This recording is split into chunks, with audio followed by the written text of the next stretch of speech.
तो हेलो बच्चों, आप लोग कैसे होंगे? सबको वेरी वेरी गुड मॉर्निंग। आइए हम लोग क्लास 9th की कुछ टॉपिक्स पर बात करते हैं। और आपको मैं एक बात बता देना चाहता हूं कि अभी प्रीवियस टॉपिक्स में क्लास 9th में हमने कुछ डिटेल चर्चा किया था, जिसमें बात हुई थी distance, displacement, speed, velocity, acceleration and time. इन पर हमने डिटेल चर्चा किया था बेटा। थोड़ी सी बात और करते हुए चलते हैं हम लोग। In previous topics, we are also discussed from the distances, displacement, speed and velocity, and we are also introduced for scalar and vector quantities, right? Scalar and vector quantities. Scalar and vector quantities. इन दोनों quantities पर काफी detail चर्चा हुई है। Scalar quantities में आपको बताया गया था कि that types of quantities which are also only give magnitude not any directions. मतलब सिर्फ और सिर्फ क्या मिले हमें? मैग्नीट्यूड मिले। और वेक्टर में हमें साथ साथ क्या मिलता है?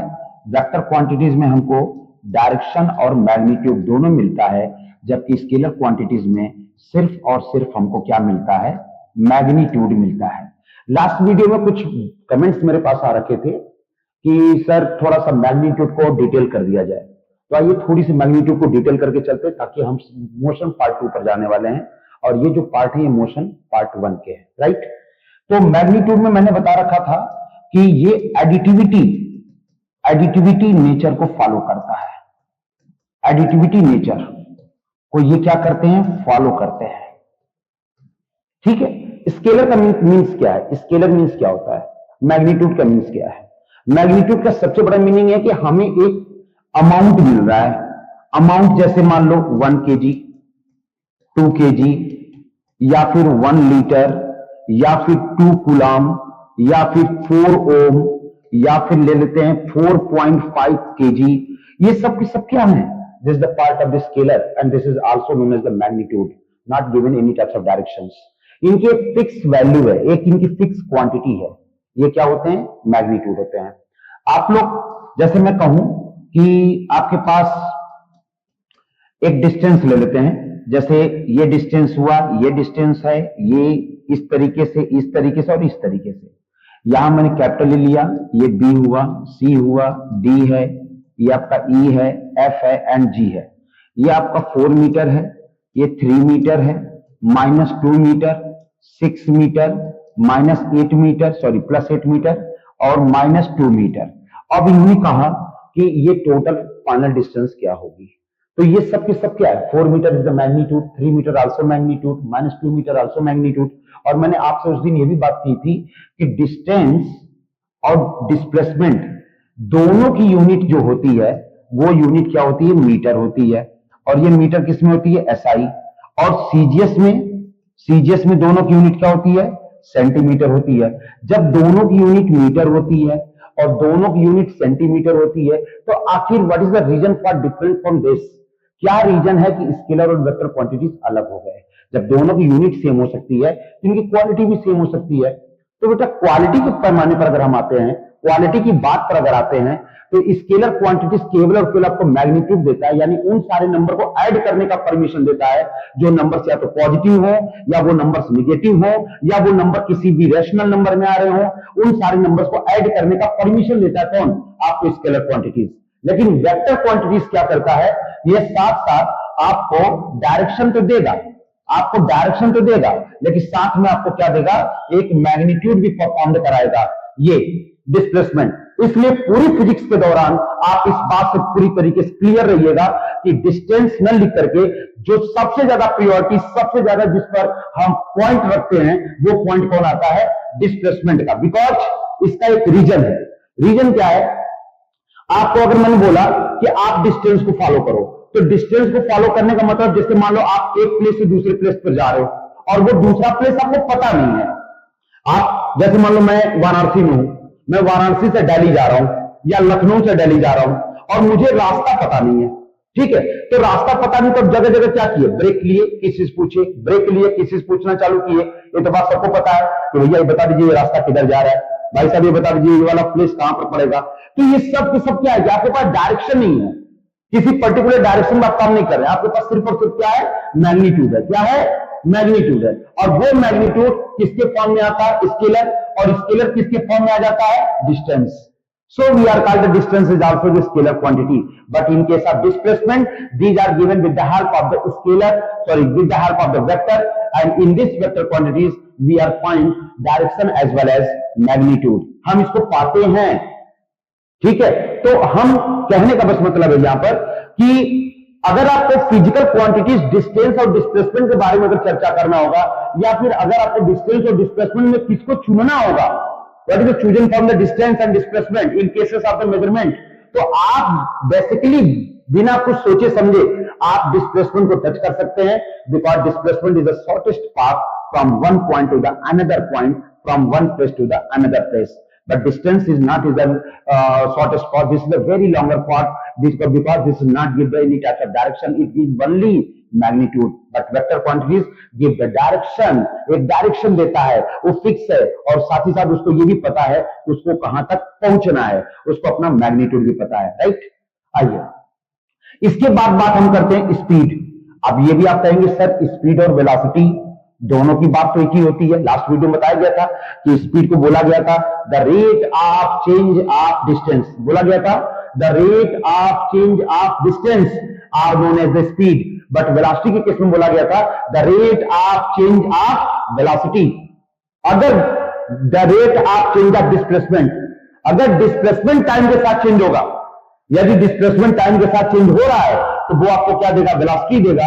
अगर डिस्टेंस टाइम के साथ चेंज हो रहा है तो वो क्या देगा? आपको स्पीड देगा. बेसिकली आप इस बात को पूरी तरीके से नोटिस करके रखें बेटा कि इन दोनों की जो एसआई होगी वो मीटर और सीजीएस सेंटीमीटर, और इन दोनों की जो एसआई होगी वो मीटर पर सेकेंड और सीजीएस सेंटीमीटर पर सेकेंड.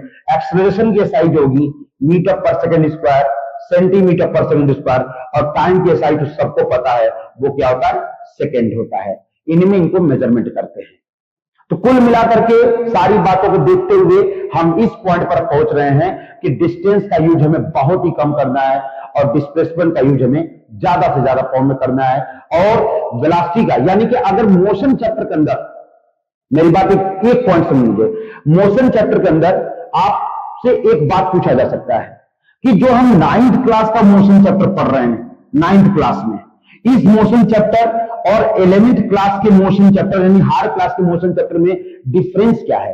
तो डिफरेंस डियर ये है कि जो 9th क्लास का मोशन चैप्टर देख रहे हैं ये यूनिफॉर्म मोशन पढ़ते हैं. यूनिफॉर्म एक्सेलरेटेड मोशन है, uniform accelerated with respect to time, यानी कि ये बिल्कुल कर्व मोशन नहीं है, ये रेक्टिलिनियर मोशन नहीं है, only straight pathway. Straight motion के बारे में हम क्लास 9th में पढ़ते हैं, जहां पर these types of motions are depend upon the three fundamental types of equations, which is known as the first equation v is equal to u plus at, second equation is s equal to ut plus half at square, and third equation is v square minus u square is equal to 2as. इन तीनों equations पे ये uniform accelerated motion जो है वो depend है. ठीक है, तो ये सारी चर्चा हो चुकी है. आपको और डिटेल इसके बारे में जानना है तो आप प्रीवियस वीडियोस को देखें, जहां पर सिर्फ और सिर्फ distance, displacement, speed, velocity, acceleration and time के बारे में बेसिक डिटेल में चर्चा की गई थी. ठीक है, अब मैं चलता हूं मोशन पार्ट 2. मोशन पार्ट 2 बहुत ही बेहतरीन टॉपिक आ रही है, जिसके अंदर मैं इक्वेशंस ऑफ मोशन को डिराइव करूंगा. और आप अगर क्लास 9th के स्टूडेंट हैं या कोई भी बच्चा क्लास 9th में है तो उसके लिए ये सबसे इंपॉर्टेंट इस पॉइंट पर आता है कि उनके लिए उनके एग्जाम में इक्वेशंस ऑफ मोशन दो टाइप्स में आते हैं. पहला होता है अल्टरनेटिव मेथड और दूसरा होता है ग्राफिकल मेथड. इन दोनों मेथड से इस इक्वेशंस ऑफ मोशन को डिराइव किया जाता है. आइए चलिए इस पर हम चर्चा करते हैं. ठीक है, हम आ गए equations of motion. Equations of motion, इस पर हम डिटेल बातें करने जा रहे हैं. बेटा इक्वेशंस ऑफ मोशन, अभी मैंने बात की कि सबसे पहले हम मोशन इसमें किस फॉर्म में पढ़ेंगे? Uniformly accelerated. यूनिफॉर्मली एक्सेलरेशन में पढ़ रहे हैं, यानी कि वन वे है, ये 1D है, एक यूनिफॉर्म डायरेक्शन है. यूनिफॉर्म डायरेक्शन, ये चीज बेंड नहीं हो सकती, यूनिफॉर्म डायरेक्शन है. यानी कोई ऑब्जेक्ट ए से बी पर पहुंचा तो उस ऑब्जेक्ट को हम बिल्कुल बेसिकली बोल सकते हैं कि ये ऑब्जेक्ट एक यूनिफॉर्म मोशन बनाते हुए अपने पॉइंट ए टू बी पर पहुंचा है। इसके बारे में हम डिटेल चर्चा करने जा रहे हैं। ठीक है, इक्वेशंस ऑफ मोशन कितने टाइप के होते हैं? पहला होता है, याद रखिएगा कि ये जो टाइप्स होते हैं इक्वेशंस ऑफ मोशन के, ये बेसिकली 3 टाइप्स के होते हैं। क्लास 9th में और क्लास 11th में जब आप पहुंचेंगे तो यही टाइप 3 तो रहेंगे, लेकिन एक टाइप और आ जाएगा, उसका नाम होता है एनएफ इक्वेशंस ऑफ मोशन। कैसा equations? NF equations of motion. तो आइए इन 3 पर बहुत डिटेल चर्चा करते हैं। जितने भी स्कूल्स होंगे आज के पॉइंट ऑफ व्यू पे, चाहे वो सीबीएसई हो, चाहे आईसीएसई हो, चाहे जिस भी बोर्ड का स्कूल हो, उन सारे स्कूलों में फिजिक्स में इक्वेशंस ऑफ मोशन 9 चैप्टर में आ चुका है और हर एक बच्चा इक्वेशंस ऑफ मोशन के बारे में जानना चाह रहा है कि आखिर इक्वेशंस ऑफ मोशन को कैसे फॉलो करते हैं। ठीक है, तो आइए इन तीनों का नाम पहले पता करते हैं। फर्स्ट इक्वेशंस, दूसरा है सेकंड इक्वेशंस, तीसरा है third equations. First, second, third, इन इक्वेशंस का क्या नाम है बच्चा? इन इक्वेशंस का नाम है, पहला है v is equal to u plus a t, ये पहला इक्वेशन है आपके फिजिक्स का।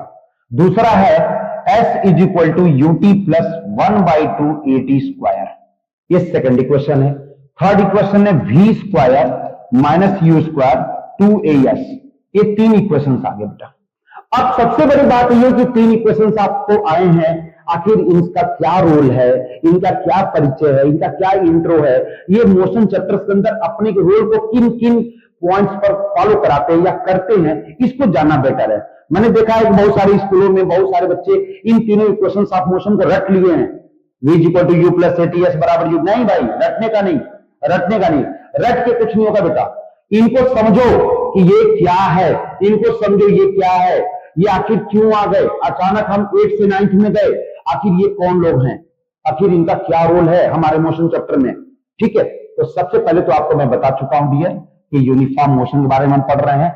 न तो सर्कुलर मोशन है, न तो रेक्टिलिनियर मोशन है, न कोई जिगजॉग मोशन चित्र रन कर रहा है। हम सिर्फ और सिर्फ एक यूनिफॉर्म मोशन की स्टडी करने के लिए आए हैं इस क्लास 9 चैप्टर में। और दूसरी सबसे बड़ी बात आपको बता रहा हूं मैं कि हमारे इन यूनिफॉर्म मोशन को रन कराने में जो सबसे हेल्पफुल होंगे वो यही तीनों इक्वेशंस होंगे। जो ये तीनों इक्वेशंस आपको दिख रहे हैं, ये तीनों इक्वेशंस हमारी यूनिफॉर्म मोशंस को रन कराने के लिए बेहतर होंगे। ठीक है, पहली बात। एक बात और मैं आपको बता चल रहा हूं, मोशन देखिए अगर इस पॉइंट से हो रहा है, अगर ए टू बी हो रहा है, तो आप बेशक बोल सकते हैं this is the horizontal motion या हॉरिजॉन्टली मोशन, आप इसको ऐसे भी बोल सकते हैं। जहां पर याद रखिएगा ग्रेविटी की वैल्यू जो होती है, यानी कि स्मॉल जी की वैल्यू इसके हर एक पॉइंट पर क्या होती है, इक्वल होती है। स्मॉल जी यहां पर क्या है, each and every points are equal. ठीक है, लेकिन कभी कभी क्या होता है, यदि हम इसी मोशन को वर्टिकल कराएं, vertical just like this, vertical motion, इस तरीके से किसी ऑब्जेक्ट को मैंने वर्टिकली अपवर्ड डायरेक्शन में दिया है, तो वहां पर इस जी की वैल्यू क्या होगी, चेंज होना स्टार्ट हो जाएगी। G is constant when motions are performed horizontal, but g is variable in cases of the vertical. तो यहां पर जी क्या होगा, बराबर जैसे ऑब्जेक्ट ऊपर की तरफ जा रहा है तो जी की वैल्यू क्या हो जाएगी, पॉइंट बाई पॉइंट माइनस होती चली जाएगी। पॉइंट यानी कि सीधा बोल सकते हैं कि अगर ऑब्जेक्ट ऊपर की तरफ यूनिफॉर्म मोशन करते हुए गया है तो वहां पर जी की वैल्यू क्या होगी, माइनस जी। यदि ऑब्जेक्ट नीचे की तरफ आ रहा है तो जी की वैल्यू हो जाएगी प्लस जी। बस इतना ही इंपॉर्टेंस है और कुछ नहीं इसके अंदर है। यूनिफॉर्म मोशन करता है, 3 इक्वेशंस होते हैं, तीनों इक्वेशंस एक हॉरिजॉन्टल मोशन परफॉर्म करता है, एक वर्टिकल मोशन परफॉर्म करता है। जो हॉरिजॉन्टल मोशन परफॉर्म करते हैं उनका डायरेक्शन है कि उन पर जी की वैल्यू क्या रहती है, कांस्टेंट होती है हर जगह। और जी की वैल्यू तो बेटा आप सबको पता होगा 9.8 मीटर पर सेकंड स्क्वायर ले लीजिएगा या फिर 10 मीटर पर सेकंड स्क्वायर ले लीजिएगा, ये जी की वैल्यू होती है। खैर इसके बारे में और डिटेल चर्चा होगी जो आपके क्लास 9 में एक चैप्टर होगा यूनिवर्सल ग्रेविटेशन। ग्रेविटेशन चैप्टर में मैं इस पर और डिटेल चर्चा करूंगा। लेकिन यहां पर कभी कभी ऐसा बात बन जाती है कि सर एक ऑब्जेक्ट को हम वर्टिकली ऊपर की तरफ थ्रो किए हैं विथ इनिशियल वेलोसिटी u, तो वहां पर क्या हो रहा है, यस डियर, वहां पर कुछ नहीं, वहां पर भी यूनिफॉर्म मोशन ही है क्योंकि वन वे डायरेक्शन में जा रहा है वो ऑब्जेक्ट। और जब ऑब्जेक्ट ऊपर की तरफ जा रहा है तो एक बार वो लौट करके वापस आएगा, तो जहां पर वो लौट करके वापस आएगा वहां पर फाइनल वेलोसिटी आपकी क्या हो जाती है, 0। और फाइनल वेलोसिटी जहां पर 0 होगी वहां से ऑब्जेक्ट रिट्रेस यानी रिटर्न होकर के वापस उसी डायरेक्शन में आएगा जिस डायरेक्शन से वो गया हुआ था। ठीक है, तो हम चलते हैं इक्वेशंस ऑफ मोशन को डिराइव करने के लिए। ठीक है, आइए, हो गया? कोई दिक्कत हो, कोई पॉइंट हो तो आप कमेंट बॉक्स में लिखें और वहां पर अपने डाउट को लिखें, सर ये पॉइंट नहीं समझ में आया, ये चीज नहीं क्लियर हुआ। कमेंट बॉक्स में आकर के जो कुछ और भी लेना है आपको, जो कुछ और चाहिए वो भी हमें आप बताएं, उसको हम इस वीडियो के माध्यम से आपके पास पहुंचाने का पूरी तरीके से प्रयत्न करेंगे बेटा, ताकि आप इस वीडियो के द्वारा पूरी तरीके से अपने कॉन्सेप्ट को क्लियर कर पाए और अपने आप को फिजिक्स के माध्यम से एक साइंस में एक अच्छी जगह दे पाए। ठीक है, आइए चलते हैं। अपने पास फर्स्ट इक्वेशन आ रहा है, first equation of motion, first equation of motion. अभी डियर मैंने बताया first equation of motion v is equal to u plus a t, ये फर्स्ट इक्वेशन है।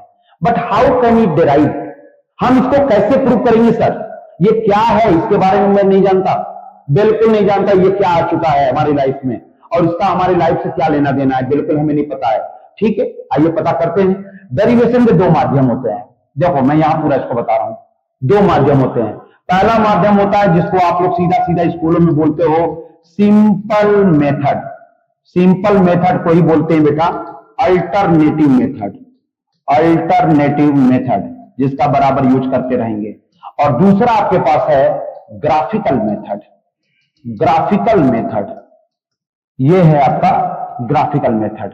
ठीक है, चलते हैं अल्टरनेटिव मेथड पर सबसे पहले, इसके बाद ग्राफिकल मेथड को देखते हैं कि ये इक्वेशन का रोल क्या है और कैसे ये आया है, कौन लोग हैं ये लोग। तो इनको जानने के पहले बेटा हम थोड़ी सी डिटेल बात बता रहे हैं आपको। यहां पर जो v है, v जरा इनको पहचान लो। एक ऑब्जेक्ट है जिसका मास m है। इस ऑब्जेक्ट, देखो ये ऑब्जेक्ट अभी है, अभी आप कुछ नहीं कर रहे हो, बिल्कुल कुछ नहीं कर रहे हैं। ये ऑब्जेक्ट कहां पर है? एट द रेस्ट, ये रेस्ट पर है, बिल्कुल ये बिल्कुल ना लेफ्ट है ना तो राइट है। आपने क्या किया? एक एक्सटर्नल फोर्स लगाया। एक्सटर्नल फोर्स लगाने की वजह से ये ऑब्जेक्ट ने अपनी पोजीशन को चेंज किए, इस ऑब्जेक्ट ने अपनी पोजीशन चेंज करके एक न्यू पोजीशन पर आ गई है। यानी ये इनका ओरिजिनल पोजीशन क्या था? u, फाइनल पोजीशन है v। u को क्या बोलते हैं? Initial velocity. v को क्या बोलते हैं? Final velocity. ये ऑब्जेक्ट u से v तक की जर्नी में क्या किसके साथ जर्नी किया था? वो नाम देखिए आ रहा है एक्सेलरेशन। क्यों बेटा? वो नाम क्या आ रहा है? एक्सेलरेशन। हेलो, आपको पता चल रहा है? पता चल रहा है? एक्सेलरेशन, ये acceleration with respect to time. तो ये चीज आप पहले अपने माइंड में रख लेना कि सर जी ये u क्या है? u बोले तो इनिशियल वेलोसिटी। सर ये v क्या है? v is the final velocity. Sir ये a क्या है? a is the acceleration from initial to final position and t is the time from the initial consideration. ठीक है, तो आइए ये चर्चा हो गई कि हम इनके पहले जान चुके हैं। अब देखो कैसे हम निकाल देते हैं। ये देखिए acceleration, acceleration is equal to होता है, ये देखो ये एक्सेलरेशन हुआ ना यहां से यहां तक, तो ये क्या रहा? Final condition. ये क्या रहा? बॉडी का इनिशियल कंडीशन। ये क्या रहा? External force. जब हमने एक्सटर्नल फोर्स अप्लाइड किया तो बॉडी ने अपना ओरिजिनल पोजीशन छोड़ करके एक न्यू पोजीशन की तरफ चली गई, अपने ओरिजिनल पोजीशन को क्रिएट करके कहां पर आ गई? न्यू पोजीशन पर। तो एक्सेलरेशन इज इक्वल टू क्या होता है डियर? लिखता हूं मैं, फाइनल वेलोसिटी, फाइनल, ध्यान दीजिएगा सभी लोग ध्यान दीजिएगा, final velocity minus initial velocity, initial velocity upon time. ये है final velocity minus initial velocity upon time. Acceleration को ए से रिप्रेजेंट करते हैं। फाइनल वेलोसिटी v हो गई, इनिशियल वेलोसिटी u हो गई। देखिए ये इनिशियल वो फाइनल, अपॉन में मैंने क्या लगा दिया? t। अच्छा डियर ये भी आपके पास एक फार्मूला ही है v माइनस u, यानी ये देखो, ये देखो आप, ये भी वेलोसिटी है, ये भी वेलोसिटी है। वेलोसिटी में से वेलोसिटी चेंज होगी तो क्या मिलेगा? Change in velocity upon T. ये भी याद रखिएगा, इसको बोलते change in velocity, change in velocity, इसको वेलोसिटी बोलते हैं। यानी वेलोसिटी क्या हो रही है? चेंज हो रही है विथ रिस्पेक्ट टू टाइम। तो हम इसको लिख सकते हैं, यदि हम यहां 1 करके क्रॉस मल्टीप्लाई कर दें, ये क्या दे देगा? v minus u is equal to 80। इसको भी याद रखिएगा कि अगर वेलोसिटी चेंज होने लगी तो आपको क्या मिलेगा, एक्सीलरेशन। कितनी गजब का कॉन्सेप्ट है ये देखिए, अगर वेलोसिटी चेंज होने लगी तभी आपको क्या मिलेगा, तब आपको मिलेगा एक्सीलरेशन, तभी आपको एक्सीलरेशन मिलना संभव है। अगर वेलोसिटी चेंज नहीं हुई तो आप कभी भी एक्सीलरेशन नहीं पाएंगे। यानी वेलोसिटी का चेंज होना, एक्सीलरेशन को पाना। ये बात अपने माइंड में बैठा लीजिए कि जब तक ये अपनी पोजीशन चेंज नहीं करेंगे तब तक ये बॉडी किसी भी न्यू पोजीशन पर पहुंचने में बिल्कुल भी क्लियर नहीं कर पाएगी अपने आप को। यानी कि बॉडी की पोजीशन को चेंज करने के लिए सबसे अहम रोल प्ले कर रहे हैं ये चेंजिंग, जो इनिशियल है और फाइनल के बीच में क्रिएट हो रही है। ठीक है, तो यहां से क्या मिला आपको, ये देखिए, मैं यहां बता दे रहा हूं, v minus u is equal to a t, और यहां से u को इधर ट्रांसफर कर दीजिए, ये मिल गया u प्लस ए टी। अरे वाह, मुबारक हो, आपके पास first equation of motion prove हो गया। कैसे प्रूव हो गया, बिल्कुल झटके के साथ। यहां पर देखिए, बॉडी थी, बॉडी रेस्ट पर थी, आपने एक्सटर्नल फोर्स अप्लाई किया, रेस्ट हुई बॉडी को आपने डिस्प्लेस्ड करा दिया, और वहां से आपको मिला एक्सीलरेशन का एक नोटेशन। वो एक्सीलरेशन क्या बोल रहा है, final velocity minus initial velocity. So we are also known as, we are also called in cases of the velocity the rate of change of velocity. क्या पढ़े थे हम उसको पढ़े थे, the rate of change of velocity. The rate of change of velocity are known as the acceleration. Are known as acceleration. It's represented by small a and its SI unit is meter per second square. यानी velocity को अगर time के साथ represent कर दिया जाए, velocity को time के विथ रिस्पेक्ट में चेंज कर दिया जाए, तो आपको क्या मिलेगा दोस्त, एक्सीलरेशन। इतनी बढ़िया चीज है कि एक्सीलरेशन पाने का कितना बढ़िया साधन है कि हम सिर्फ वेलोसिटी को चेंज कर दें, हमको एक्सीलरेशन मिल जाएगा, डेफिनेटली मिल जाएगा। बॉडी अगर अपनी जगह पर रुकी रहेगी आपको कभी नहीं मिलने वाला है। बॉडी अगर अपनी पोजीशन को चेंज कर दी तो ये इस बात का बिल्कुल प्रूफ है कि बॉडी पर किसी न किसी प्रकार का एक्सटर्नल फोर्स अप्लाइड हुआ है और वो बॉडी अपनी पोजीशन को चेंज करते हुए आगे तरफ निकल गई है। ठीक है, तो इसके साथ मैं चलता हूं आपके पास नेक्स्ट वीडियो में आपके पास, और वहां पर मैं इसका ग्राफिकल मेथड आपको बताऊंगा और आप बने रहिए। ठीक है, आपके पास एक फर्स्ट मेथड आ चुका, इनको आप कॉपी पर नोट करें, इनको आप समझें, और जिन भी बच्चों को इसके अंदर कोई भी प्रॉब्लम आई हो, छोटी छोटी कोई भी प्रॉब्लम आई हो, प्लीज आप कमेंट बॉक्स में उसको नोट करें और इसको ज्यादा से ज्यादा आप लोगों तक पहुंचाएं। जो बच्चे नहीं क्लियर कर पा रहे हैं, जो बच्चे फिजिक्स में डाउट आ रहा है, उनका बेसिक पॉइंट क्लियर नहीं हो पा रहा है, ये सिर्फ वीडियोस उनकी बेसिक पॉइंट को क्रिएट करने के लिए और उनको एक बेस्ट प्लेटफॉर्म देने के लिए बना हुआ है। ठीक है, थैंक यू।